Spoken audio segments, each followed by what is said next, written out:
New York? Non, Paris sous un soleil printanier de mars. Pourtant, des élus venus des 4 coins du monde sont au travail sous la supervision du président Marc Villard. Travail en séance plénière de l'AFE, mais surtout en commission.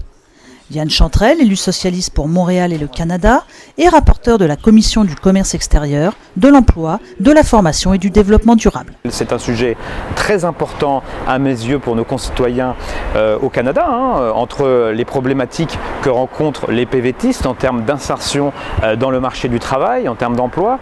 Et puis comme vous le savez déjà, la formation a été complètement réorganisée. Défenseur de la subvention pour la CITIM, l'élu montréalais a également annoncé que des formations à distance pourraient être organisées par Pôle emploi international. Une proposition concernant les VIE est également émise. C'est de le pousser à 30 ans. Donc de pouvoir en faire en sorte que les personnes jusqu'à l'âge de 30 ans puissent désormais utiliser un VIE, parce qu'on s'aperçoit que c'est un programme qui est très plébiscité.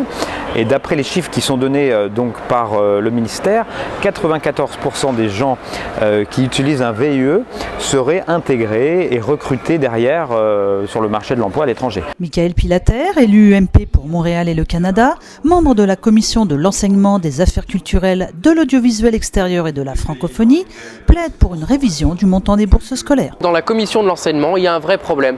Aujourd'hui, c'est le problème des frais de scolarité. Vous savez qu'ils ont augmenté de plus de 50% ces dernières années et que donc les familles ont été obligées de soit demander des bourses scolaires, soit de déscolariser leurs enfants et de les mettre dans le système local.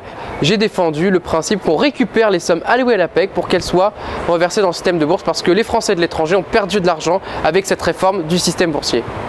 Mais c'est aussi l'accès à la télévision à l'étranger que l'élu UMP a défendu en commission. Quand on vit à l'étranger, on a envie de conserver un lien avec son pays. C'est pour ça que pouvoir accéder aux chaînes de télé françaises par Internet est un enjeu primordial. Et j'ai d'ailleurs défendu auprès du directeur de TV5 Monde et de la présidente de France Média Monde, parce que j'estime que c'est un enjeu qui pourrait également être relayé auprès des grandes chaînes nationales françaises. La fiscalité fait aussi partie de ses préoccupations. Les problèmes concrets des Français établis hors de France, c'est notamment sur la fiscalité et cette CSG-CRDS qui est payée par nos compatriotes qui louent ou vendent un bien immobilier en France. Et bien évidemment, effectivement, nous l'avons défendu auprès de nos parlementaires, dans nos commissions. Pierre Touzel, élu MoDem de Vancouver et élu pour le Canada, milite pour les opportunités offertes par l'Ouest. C'est une réalité du terrain vraiment qu'on amène ici. C'est une communauté qui est émergente à l'ouest du pays, qui a un manque de connaissance des structures françaises, diplomatiques et puis des réseaux français. L'ouest est une terre encore, je ne vais pas dire d'Eldorado parce qu'il ne faut pas dire ça, mais il y a beaucoup plus d'opportunités, des opportunités intéressantes au niveau de l'emploi et des carrières. Une assemblée proche du terrain et qui soumettra des propositions concrètes au gouvernement.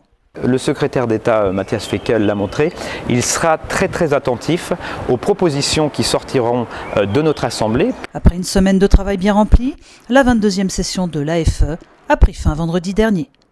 Nathalie Simon-Claire à Paris pour l'Outarde Libérée.